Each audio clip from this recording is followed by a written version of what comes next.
Pardee School of Global Studies, and I'm the director of Boston University's Global Development Policy Center, or the GDP Center, as we like to call it. And today is our GDP Center open house. Beginning of the new semester here at Boston University, here in Boston, new classes, et cetera, and an exciting agenda of research and policy here at the GDP Center that we wanted to share with you, and start having a global conversation with all of you folks.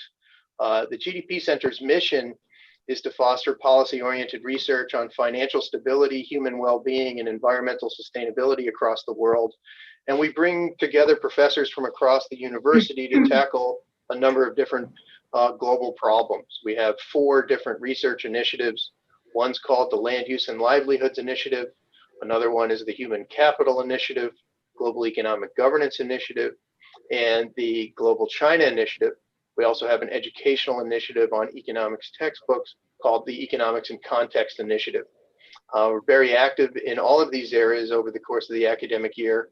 And we encourage you to go to our webpage, www.bu.edu/GDP, and to learn about many of these different programs.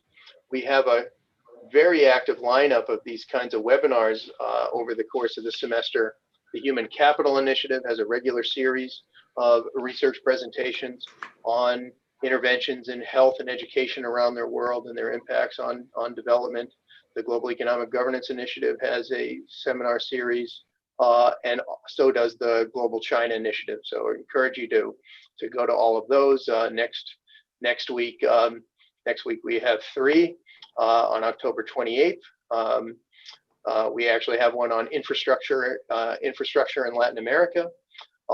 We also have one on China's overseas development banks next week, and we're unveiling a new interactive data set on China's overseas investment in power plants. But today, we're really happy to have an event about the impacts of the COVID crisis in South America and Africa, and what 2 of the frontier development banks are doing to combat this crisis. What makes it a really fun and honorable moment is that the 2 folks who are going to be presenting, who are at the forefront of these issues in their institutions and their regions, are both BU alumni. We have Ana Maria Carrasquilla, who's now at the Development Bank of Latin America, and Lamin Barrow, who's at the African Development Bank. And these 2 folks will be sharing some of their insights of how these issues are impacting the region, and what BU alumni are out there doing with their colleagues in their development banks to try to fight the virus and protect the vulnerable and put together a sustainable recovery. Let me introduce you to each of them, and then we'll start with Ana Maria Carrasquilla. So Ana Maria Carrasquilla graduated from Boston University's Law School. She's a Colombian lawyer now with more than 10 years experience as chairman of the board of the Latin American Reserve Fund, almost like an international monetary fund for part of Latin America, which has 8 member countries and $7 billion in assets. And now she's leading asset management at the Development Bank of Latin America. When she was at the FLAR, she worked in Costa Rica, Uruguay, Paraguay, helping to prevent and mitigate financial crises. And now she's trying to mobilize finance to support infrastructure gaps through the private sector in South America. Lamin Barrow is a graduate of the Boston University's Economics Department, and he's the director of the Joint Secretariat Support Office for the African Union Commission, the United Nations Economic Commission for Africa, and the African Development Bank. Since joining the African Development Bank in 2000, he's worked in various capacities, including manager of the Cabinet Office of the President, resident representative in Ethiopia, task manager of the bank's NEPAD infrastructure project preparation facility. Before he worked there, he was at the National Investment Board in his native Gambia, where he occupied several positions, including head of project development unit and export promotion. Really excited to have these 2 pioneering Boston University alumni with us They'll each speak for about 10 minutes or so, outlining how the virus has been impacting their regions and what their institutions are doing. And then we want to have a global conversation with all of you folks. If you look down on the bottom of your Zoom screen, you'll see a little Q&A box. And throughout their talk and afterwards, it'd be great if you first tell us your name and where you're from. And if you're at BU, please share that with us. And then type in your question, and I'll field 4 or 5 questions at a time and ask the 2 speakers to respond to you so we can have a global conversation about all this. But without further ado, let me hand it over to BU alum, and I should say GDP Center Alumni Advisory Board member, Ana Maria Carrasquilla. Thank you very much, Kevin. It's an honor to be here and to talk a little bit of Latin America and how we are coping with the pandemic. I'm going to share with you a short presentation I made regarding what we're doing and how we are navigating the recovery. Can everybody see the presentation? Yes, we can. Okay. Okay. So I would like to start by telling you where we were when the pandemic hit us.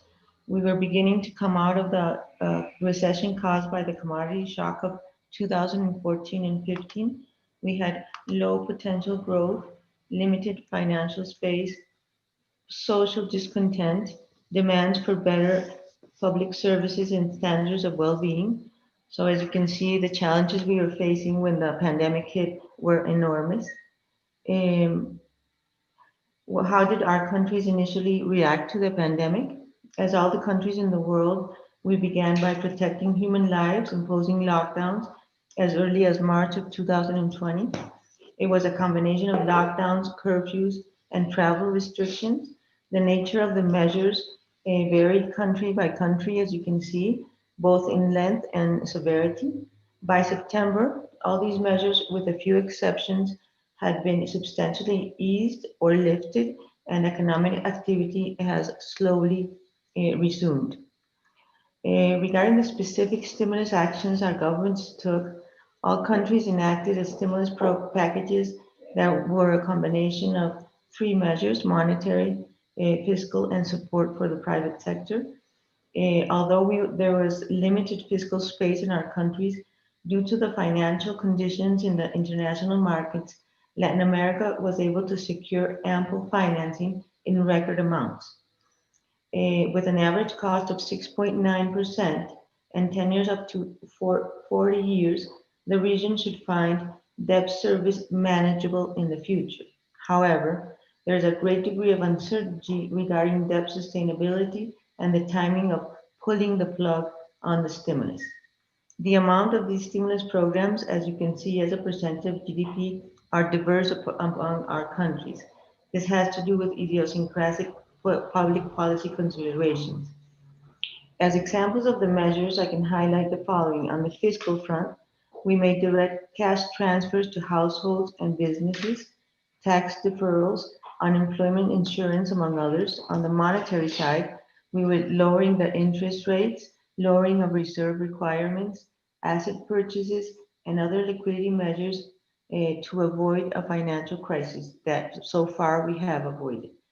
As for support to the private sector, governments gave huge guarantees for bank loans and refinancing flexibility for lenders. Now I would like to talk a little bit about CAF. It is an example of a well-managed and credible multilateral institution with a 50-year track record of success in assisting member countries. The mission is to support the sustainable development of its shareholders and the integration of the region. Currently, it has 19 members. It assists the public and private sectors, providing multiple products and services such as loans, technical assistance, research, and financing of social, environmental, financial, and infrastructure sectors. In 2019, annual disbursements to members were for a total of $13 billion and a record $16 billion is projected for this year. CAF mobilizes resources from the international markets to Latin America in favorable terms due to the impeccable repayment history it has and its high credit rating. When the crisis hit, the board of directors began acting immediately by means of approving emergency credit lines for billions of dollars, which have already been dispersed, additional credit lines for millions of dollars to address COVID-related issues, already dispersed also, business credit lines for more than $1 billion to be channeled through national development banks. In addition to the credit lines, CAF has granted technical cooperation for humanitarian aid operations to address the direct and indirect effects of the health, economic, and social crisis generated by COVID, such as strengthening of our health systems in terms of care, prevention, surveillance, testing, and communication. And finally, CAF has continued with its bond issuance programs for billions of dollars in 11 different currencies and has issued the first social bond program to be used in the health sector of our members. Regarding Latin America resilience and early signs of a recovery, I do not want to minimize the gigantic economic and social devastation that the pandemic has brought to our region and the uncertainties we still face in terms of the trajectory of the health crisis and its impact on the global economy. According to the United Nations, there will be an increase of 4.5% in extreme poverty, which means 28.5 million additional people will be living in this situation. The drop of GDP per capita will bring the region to levels of 2009. 2.7 million companies are projected to be closing and 8.5 million jobs lost. Having said that, in Latin America, we are seeing signs of a recovery which seems faster and stronger than was initially anticipated a few months ago. As you can see by the September third quarter projections of JP Morgan, with respect of those of the second quarter on quarter, we are seeing a strong bounce in economic activity as lockdowns are eased and businesses gradually reopen. Additionally, the IMF in the October World Economic Outlook report revised upward their forecast for GDP growth by 1.3%. With respect to the future, during the first 6 months of the pandemic, we have seen a market disruption in terms of digital transformation, which in other circumstances would have taken to 5 to 10 years to materialize, and which is expected to continue into the future and produce further disruption in global economies and job markets.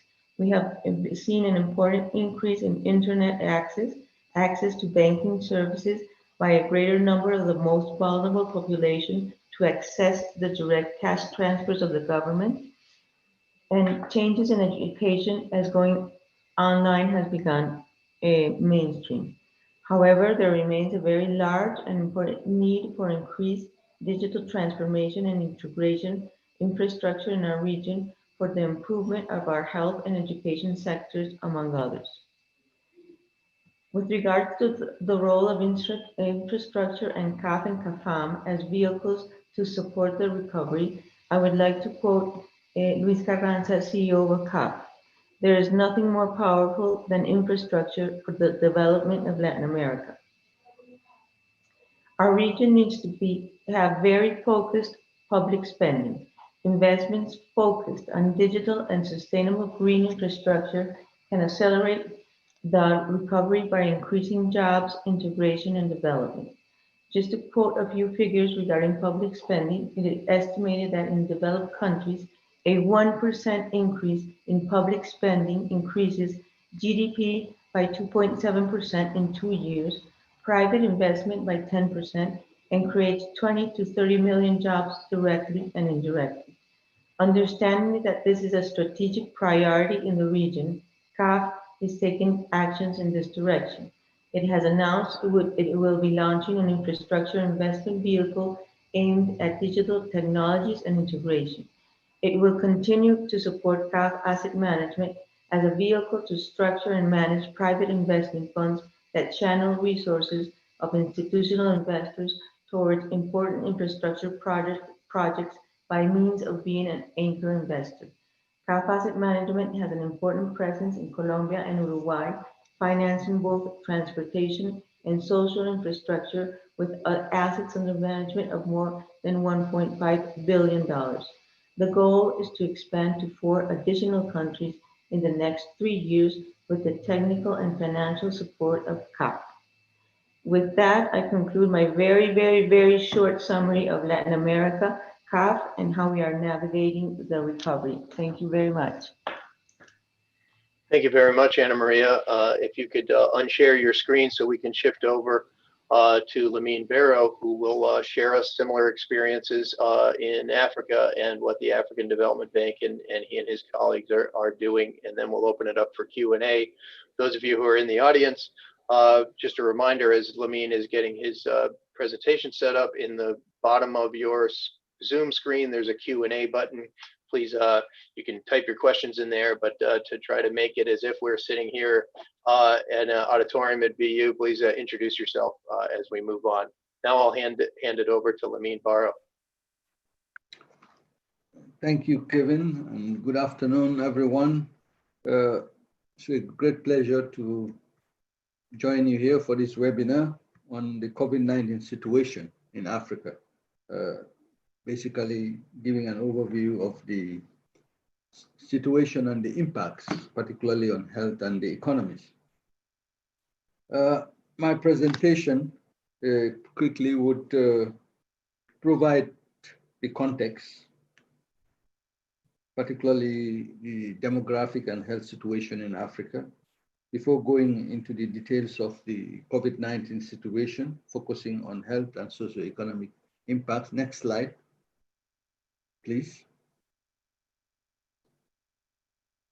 Yes, then discussing the African Development Bank's own response to the pandemic at the institutional level and then at the programmatic level, before finally distilling some key lessons and issues to inform the economic recovery strategies we are supporting for Africa to build back better and more smartly from the COVID, prioritizing issues of inclusiveness, climate change, and transformation.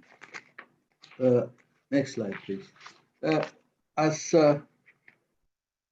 we all know, when the COVID-19, the pandemic hit in February in Africa, and since then, Africa has been a bit behind the curve with regard to the other continents. We're still trying to understand why this is the case, but I think one key thing that came out was the very rapid response on the part of countries to shut down, their airports and entry points, as well as closing borders, lockdowns, curfews, raising public awareness and mobilization campaigns on safety and health, which really helped, because I think we all realized that Africa was probably going to be the weakest link in this pandemic, with very limited infrastructure and poor health systems. So it was important that those actions were taken, which helped to kind of slow down the spread. So the pandemic, which of course began as a health one, but triggered multifaceted economic and social challenges. The national response and regional response plans, as I mentioned, prioritize these actions to close borders, lock down, raise awareness, set up isolation centers, and providing some safety nets to vulnerable groups and relief measures for businesses.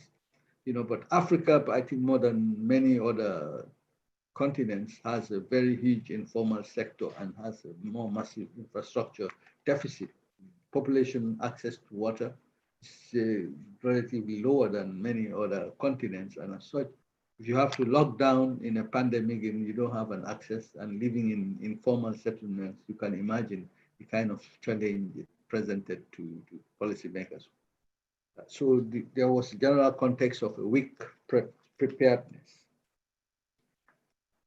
Next slide, please. As I mentioned, Africa's population of 1.3 billion, about half of 67% are below the age of 30. And health expenditures is only 5.6% of GDP, as yes, these are 2017 data. So this presents, I think, an important context, because initially we were wondering whether, the relatively young age of the population was a contributory factor, apart from speculations, as we were all learning about even the weather conditions, but of course, many of things came to be dispelled in terms of contributive factors to slow down the spread of the pandemic. Access to water 66 and sanitation only around 40%. Next slide, please. Then in terms of the health and demographics, of course, the challenges, this slide just talks to the challenges in terms of preparedness and, with very low hospital beds per 1,000 of population, physicians, and also immunization also, which is not bad, but still less than desirable. Next. Now, with regard to the COVID itself, as at 2 days ago, on 20th October, we had 17.3 million people tested for COVID in Africa. And 66.5% of the tests were concentrated in 7 countries. And tests per million people starts only at 12,925. So, and you can imagine the level of testing is still not as high as what is desirable. So this presents its challenges of its own. Next page, please. In terms of confirmed cases, we've reached 1.66 billion, which is about 4.1% of global cases. And 10 countries in Africa accounted for 83% of the cases. In terms of region, Southern Africa has 48%, particularly in South Africa, which has the largest number of confirmed infections, followed by North Africa, then East and West Africa fairly at the same level at 11%, and Central Africa at 4%. You can see from the curve that we are still go upward sloping, and case numbers are increasing. Next page, next slide, please. In terms of deaths, we are about 3.6% of global deaths, with the case fatality rate at 2%, which is also lower than the global average. And of course, there are regional differences in terms of the death rates, with Southern Africa also, again, accounting for the highest at 50.5% of the deaths, then North Africa, followed by East, West, and then Central. Next slide, please. Recovered cases, 82% of confirmed cases have recovered, and 4.9%, which accounts for 4.9% of global recovered. So slightly higher recoveries than the, in terms of the case. And the number of active cases is currently 2.2%. You can see that the peak was reached in the summer, right in the middle of the summer at the end of July.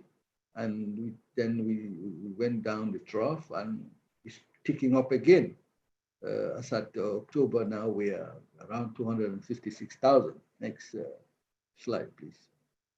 So the curve is not flattening. Now, in terms of the economic impacts, the Africa's GDP is estimated to contract by 3.4% in 2020. before the pandemic in January, we were projecting GDP growth of around 3.5%. But compared to 3.2% also in 2019, and a 7.3% drop from our January projections from the African Economic Outlook. We have cumulative GDP losses estimated in the range of 173 to 236 billion, and between 28 and 49 million people that could be pushed into extreme poverty with 30 million job losses. From the two graphs, you can see basically depicting the real GDP. By January, everything was looking up in all the regions. This is by region, with East Africa was projected to have the highest increase. But as of June, you can see all the estimates are in red, particularly Southern Africa. And this is largely attributed to South Africa, which is the second biggest economy in Africa. And of course, by far the biggest in Southern Africa. Inflation rates are also inching up compared to the January estimates, and East Africa is projected to have the highest inflation rate. Part of the reason, I think, it has to do also with a double pandemic, because we had an invasion of fall armyworms in that which really devastated crops in that region, and food prices will certainly go up as a result of this pandemic. So real exports are estimated to decline by 10.5% due to the fall in global prices for all the commodities. Average fiscal deficits will reach 9% of GDP compared to 4.7% in 2019. Next slide, please. We also witnessed a situation of declining foreign direct investment and remittances, as well as tourism revenues with the lockdowns, naturally. In terms of social impacts, already we had a lot of structural unemployment and underemployment in Africa. And the official statistics tell you 27%, slight increase from 6.9% last year. But give, for instance, in a country like South Africa, with the expanded definition of unemployment, we are looking at nearly 40% of unemployment. So these poses significant challenges that have been aggravated by the pandemic. Of course, we are also in a situation where social protection and safety nets are relatively weak, but stronger in the northern Africa. So this is an area where there needs to be a lot of effort to ramp up and take to scale. Based on also recent surveys that the bank has supported and also undertaken in some countries, we see rising incidents of gender-based violence, school dropouts, declines in nutritional intake of children, and increasing child labor practices. Next slide, please. So coming now to the African Development Bank's response. Immediately when the pandemic hit I think this was in 1 month into the pandemic here, we decided to be working from home, everybody. And this was the first time really that we experienced this situation. But luckily the bank had actually gone through episodes of relocation where we had to, like in a system, where I think we're the only MDB that has relocated two times because they were of the conflict we had in our host country, Cote d'Ivoire. We had moved to Tunisia about 11 years ago, and came back 5 years ago. 16 years ago, came back 5 years ago. So we leveraged really the experience we had with in terms of business continuity, and have invested a lot in IT and decentralization, which made it easy relatively for us to quickly develop a response facility and also streamlined, the management structures and business processes to make sure that our business continuity was not compromised. We also invested a lot in supporting staff and families to ensure that their health and safety was assured. But in terms of operations, the bank quickly developed what we call a COVID-19 crisis response facility, which basically was a fast dispersing facility to provide support to what we call our regional member countries, African countries, to mitigate the health and socio-economic impacts of the pandemic, and basically aligned to their country-owned and country-led and regionally led responses, strategies. But importantly, one of the cardinal principles under this facility was that we ensure a net positive resource transfer to the eligible regional member countries. There were a few that were not eligible for reasons related to sanctions in terms of being in areas, but there are very few, maybe two countries. Under this facility, which is a 10 billion facility approved by the board of directors, 5.5 billion, just slightly over half, was earmarked for sovereign operations, because we have different windows. The ADB countries, this is the commercial window, where we give credit on commercial terms, and then 3.1 billion for sovereign and regional operations for the under the concessional ADF window, for normally the lower income countries and more fragile countries, and 1.35 billion for earmarked for private sector operations. Typically, in the public sector, this support went to strengthen surveillance, particularly at ports of entry, capacity building, particularly for the public health institutions in areas including epidemiological surveillance and case management, procurement of PPEs, testing kits, and then support to social protection and safety nets, and of course, importantly, public awareness campaigns and communications. To date, we have approved 3.66 billion, and it's going to reach around 4 billion by 2020, with 2 billion disbursed. On the operations for the private sector, we are going to do in the second phase, because we're facing this CRF facility. So we will do more private sector operations during the second phase.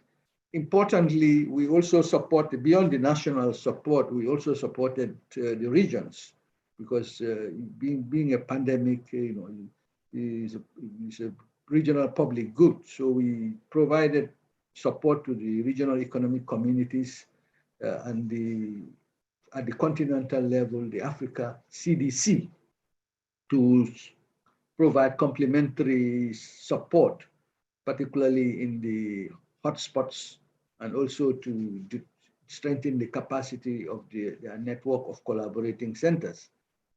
Beyond that, we also issued a $3 billion Fight COVID social bond, which was the biggest social bond of the biggest bond of its size, leveraging, of course, on our AAA rating. Also unleash a lot of knowledge management activities through what you call a global community of practice, because part of the solution is more about having the knowledge, sharing best practice, rather than just financing, and of course some dedicated technical assistance to the countries and regions. Next slide, please.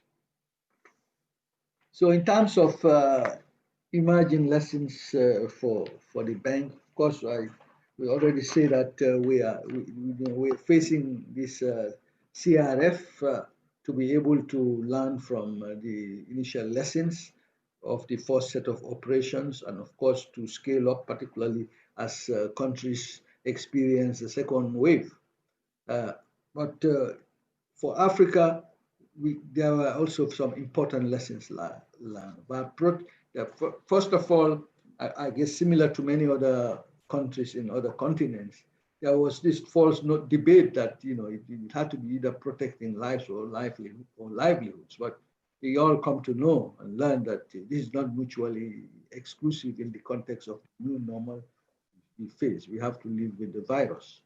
Of course, important to ensure equitable access to vaccines. We saw a lot of nationalism also in terms of PPEs and testing kits and related supplies. So it's important that we continue to advocate for the equitable access when this vaccine is developed, and we're subscribing particularly to the COVAX vaccine that initiative. Important is the strengthening of policy and regulatory frameworks for greater private sector investment, because the huge needs, and there is a limit to what the public sector can do, especially even the fiscal deficits that have increased so much. And of course, we have to emphasize on building resiliency and also inclusiveness, as well as promoting a green recovery path to take into account particularly adaptation needs from climate change. Very important in this effort is the need to maximize efforts to mobilize domestic resources, but particularly to finance the massive infrastructure gap and deficit that Africa needs to be competitive and also to be resilient. That's also important is the development of value chains, because when countries became nationalistic about their medicines and supplies, I think this was a lesson that awakened in policymakers' minds, particularly tapping the opportunity of the Africa Continental Free Trade Area, which will start commence trading in January 2021. Of course, related to this is development of the pharmaceutical industries, and prioritizing job creation in economic reform strategies. And this we do by putting more resources on human resources development, including skills upgrading, especially in the context of the opportunities provided by digitization and the digital economy, which have become even more important based on the experience learned from the pandemic. Now, there is also the important issue of addressing the debt vulnerabilities and sustainability challenges. Already, the pandemic found Africa at a stage where we didn't have the best buffers. I think maybe a decade earlier Africa would have been better prepared, because debts have been rising. Average external debt is now reached 42% of GDP. And the worsening trends we are seeing related to rating downgrades. We have many countries that have been downgraded by the rating agencies, which of course, and then debt service ratios we see are creeping up. So there is need to have a very comprehensive solution to this problem, because we need to have some expansionary fiscal policies and a lot of development financing support. So work around the G20 debt service suspension initiative and the recent calls on MDBs to consider getting it. Of course, they expanded it by 6 months and have asked MDBs to see how we can come in. Of course, there are issues around protecting our AAA rating to be able to mobilize financing, resourcing, and of course, preferred creditor status, which could be undermined by these kinds of approaches. So as MDBs, we're working on a coordinated and common framework to address the debt issues of developing countries beyond the SSI. Of course, we have to work more and be more creative and providing sustainable financing options to scale up support and deploy innovative instruments that will mobilize private financing, particularly in the areas of infrastructure, such as PPP and developing value chains. Next slide. So in conclusion, we have that whilst relatively, of course, many countries are weathering the storm, there are significant uncertainties, even about the virus. We see a second wave creeping, and also significant cross-country and regional variations in the health and economic impacts. We still have 4 countries that are amongst the 10 fastest growing economies in the world. So it's not all doom and gloom. And then we have to strengthen our preparedness to respond to the second wave and future virus outbreaks, and also strengthening regional approaches. I think this is one key lesson. And in this regard, the network of collaborative research institutions and under the Africa CDC. Economic recovery is definitely the priority, building resilience, enhancing public sector effectiveness, jobs, we have a big jobs agenda, and that needs to be at the heart of the recovery. The recovery effort, expanding and scaling of social safety nets, prioritizing infrastructure development and governance of the state-owned enterprise networks. And also we have to it's not all gloom about the pandemic, because there are opportunities, that are presented, jump-starting a green economy, green recovery from COVID crisis, going more in terms of renewable energy, smart industrial infrastructure development that take into account climate change, including and leveraging the opportunity of digitization. Even for us in the bank, even at the bank level, we launched many initiatives that would have taken long to do, but because of the pressure of COVID and working from home, we streamlined our processes and digitized a lot of them. That is just incredible. The productivity, even productivity gains we have on this. So we want to seize them. So similarly, countries need to leverage this in terms of e-visa systems, e-health, e-government, and also for Africa, the pharmaceutical industry, regional value chains to accelerate integration and also transformation of African economies. So thank you very much for this. Thanks so much, Lamin, and thanks so much, Anna Maria. We now will go into a question and answer session. I see that there's a lot of questions already in the Q&A. If you go to the bottom right-hand corner of your Zoom, you'll see a Q&A button. Please introduce yourself and type in them. If it's okay with Mr. Barrow and Ms. Carrasquilla, what I'll do is I'll pick 3 or 4 at a time, ask them to you folks. You can respond, and then we'll see if we have room for a second round. First one is from a BU student, Hamba Mwangu. She's a graduate student at the Pardee School for Global Studies here at Boston University, and her question is for Mr. Barrow. She says, do you think that the current protests going on in Guinea, Nigeria, and the DRC and some other African countries are fueled by the pandemic? And do you think that they will have political or economic impacts that are longer lasting? Couple questions for Ms. Carrasquilla. Hubert Escaif found it interesting that you see such a strong multiplier for infrastructure finance in the region, and specifically asks, do you think that the private sector will really act that positively to this public sector investment, given that there's so much uncertainty right now? Leonce Nitikamuna, who is a professor at UMass Amherst and a former African Development Bank research director, has a question for each of you. For Anna Maria Carrasquilla, it says, excellent point about the role of public infrastructure His question is how to finance an increase in public infrastructure investment in the COVID environment, and has questions for Mr. Barrow.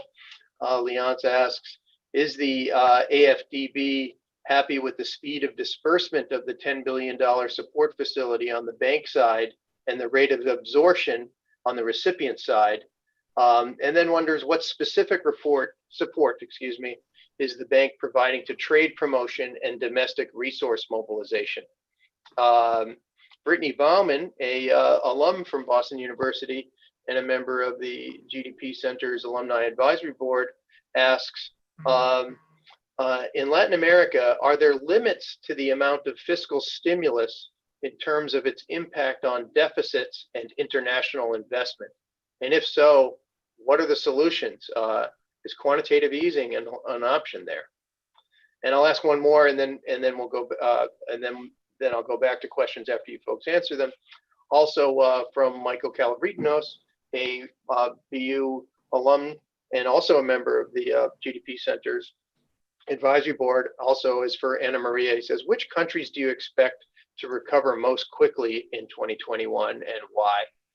So we'll let you folks respond to those, and if we have some time, we'll go back and field some more questions while these people are, while the two speakers are answering these questions. Please, if you have others, put them in the Q&A box. Why don't we just go in the order that we of the speakers? We'll start with Anna Maria. Yeah, thank you very much. So for the first question, is there appetite by the private sector to invest in infrastructure in Latin America? I would say that there's a breach in infrastructure investment in Latin America that's around 2.5% of GDP. We should be spending around 5.7% of GDP annually in infrastructure. So this gap can be, should be closed by means of the institutional investors investing in infrastructure by means of public-private partnerships, like the ones we do in CAF Asset Management. So the answer is yes. I do think there is an appetite of the institutional investors, not only regional but international investors, in investing in South America and in Latin America in general, and specifically in infrastructure. That's for the first question. Regarding the second, is there a diminished interest in investing in this COVID environment? No, I don't think so. I think that investment in infrastructure is an interesting asset class. It has a very good returns. It has a low volatility. It has a lot of characteristics that makes it attractive as an asset class for institutional investors that are looking for greater returns given the low interest rate environment that we are facing. So I think that it is the time, a good time to invest in infrastructure. Regarding limits to fiscal stimulus of our countries, we do have fiscal limits. We have in some of our countries, we do have a fiscal rule that provides a limit to how much our deficit can be. In the case of Colombia, this fiscal rule was suspended for 2 years, given the COVID crisis. So I think that if there's not a fiscal rule, for example, in Peru or in Brazil, they have to make considerations of debt sustainability to see if they could continue with the stimulus programs to combat the COVID crisis. And finally, which countries do I think that will recover more quickly and why? I think that the countries that have given more stimulus are the ones that are going to recover more rapidly. So in the region, this would be Brazil, Colombia, Peru, and Chile. That's what I feel. And I think that all these countries are being very cautious in when they were going to pull the plug on the stimulus. As I said in my presentation, all these fiscal stimulus programs are going beyond 2020 to the first semester of 2021. So that's why I think that these countries are in a better position to recover more rapidly. And also they have the ability to sustain these levels of debt and sustain their credit rating also. That's my answers. Thanks so much, Ana Maria and Lamin. Yeah, thank you very much. It's a question about whether the protests are linked to the pandemic and then whether there will be long-term political and economic consequences. I think it's a confluence. Of course, the pandemic has raised the temperature, but we already had conditions where the citizen demands for accountability, I think, have been growing in many African countries. The demand for good governance and also delivery of services, particularly in a context of high youth unemployment, and also the pressures coming from climate change. So the COVID will only compound that demand for more accountability from governments, and I think we will see more of it going forward. Regarding the financing of public investment, I think and infrastructure, some of the, Anna mentioned the possibility to deploy PPPs. I think this is a very good and pragmatic approach, especially to ease the fiscal pressures on governments. Also, there's need to provide more funding, particularly from local currencies, by tapping capital markets and developing capital markets. Also, for a bank, we have introduced a very interesting platform called the Africa Investment Forum. We've organized 2 sessions of the forum so far, and it has been really it's a transaction platform that brings together project sponsors, government, key decision makers in governments and financiers, particularly institutional investors, where they talk projects, talk deals, where they present deals and discuss them, and governments are presented with the policy challenge issues that they need to address. And we have secured investment interests cumulatively in these two events that were held in 2018 and 2019, almost about $80 billion of investment interest. So you can tell, it tells you that there is capital out there looking for good and bankable projects. So the challenge is more of having bankable projects that can be funded. Now, the speed of disbursement of the COVID facility, of course, ideally we would like to have disbursed everything, but 50% of what is approved is not bad, given that it's only a few months. These instruments are designed to be fast disbursing, but you also have to make sure that there is proper approval process within the governments in terms of approving the borrowing by the country's parliaments, and some of these legislative processes take their own time in some instances.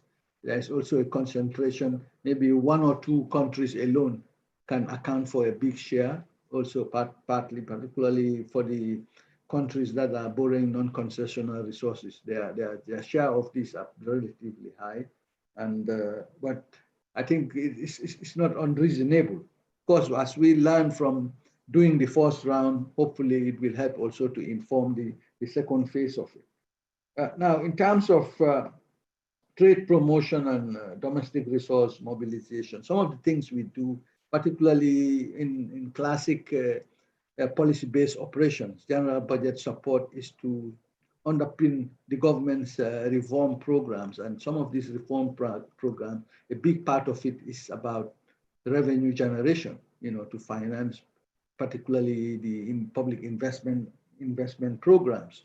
So in terms of policies, in terms of improving the enabling environment, these are the platforms we use to help support governments to be able to mobilize resources. Also complement them at times with institutional support to strengthen the capacity of public revenue bodies, but also accountability and governance institutions, so that the oversight and also the spending is properly supervised and accountability is brought to bear. We also have support a lot of trade finance programs. We have like a trade finance facility with the Afro-Exim Bank. It's close to $750 million. And then we have different lines, trade finance lines with commercial banks, particularly to promote intra-African trade. Of course, we also work with many of these Exim banks from other continents to also bring to bear in terms of supporting trade finance. Thank you.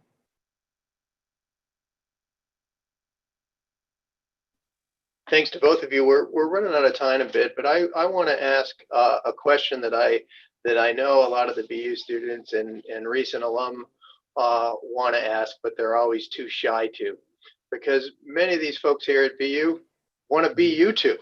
And if you could just close with a quick remark on advice that you'd give to students at BU who want to go on and play the kinds of roles that you folks are playing in your careers. What are a couple things you could share with these folks as they build a career and work to be you?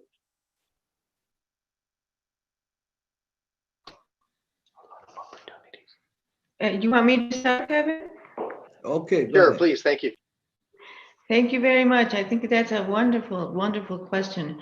My advice would be to follow your passion, what you're passionate about. If you come from a developing country like I do, and you want to see progress and growth and social advancements in your region, then you will find that a job like mine is very inspiring, because it gives you the opportunity to help people, to help countries, to help sectors. So I think that if you are like me and you find these themes passion with passion, I think that you would do great. That's my answer, I think. Thanks, Anna Maria. And how about you, Lamin? Yeah, I cannot agree more with Anna Maria. I had on my list passion, and she probably saw my notes.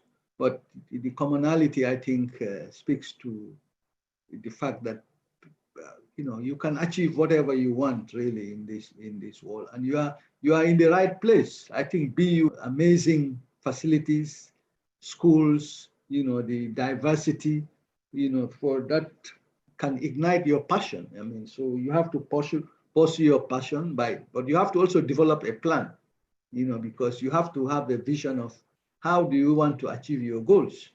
It might take you to different places and different experiences, but it's never linear. So be ready to explore, take some risks, and grow your networks, but pursue your dreams. I think, with the excellent education that BU provides, the kind of resources you have from people like Kevin, and I know in BU economics we used to have all these centers for African development studies, Asian, Latin American development studies, even global development studies. And you had outstanding, faculties, who are versed in the business of development. So do well in your academics. Is very competitive. We cannot ever emphasize it. The world has become even more competitive. But pursue your dreams, pursue your passion. That's very simple. Well, you heard it there, BU students. Follow your passion, but make a plan. Really want to thank both of our speakers and all of you, BU students, BU alumni, and folks from the global development community from across the world that joined here. Sorry we couldn't get to all of your questions. Please go to our webpage, www.bdu.edu/GDP, to find out about more of our events. You can follow us on Twitter at GDPC_BU and find out about more of our events. Really want to thank Anna Maria Carrasquilla and Lamin Barrow as we're working hard here at BU for another generation. It's great to know that that your generation is out there on the forefront trying to fight this virus and protect the vulnerable and help mount green and inclusive recoveries moving forward. Have a wonderful day, everybody, and thanks for coming. Thank you very much, Kevin, and thank you, everybody. Thank you very much, Kevin. It's been wonderful. Thank you, everybody, for your time. I appreciate it. Bye now. Have a great day, everyone. Bye-bye.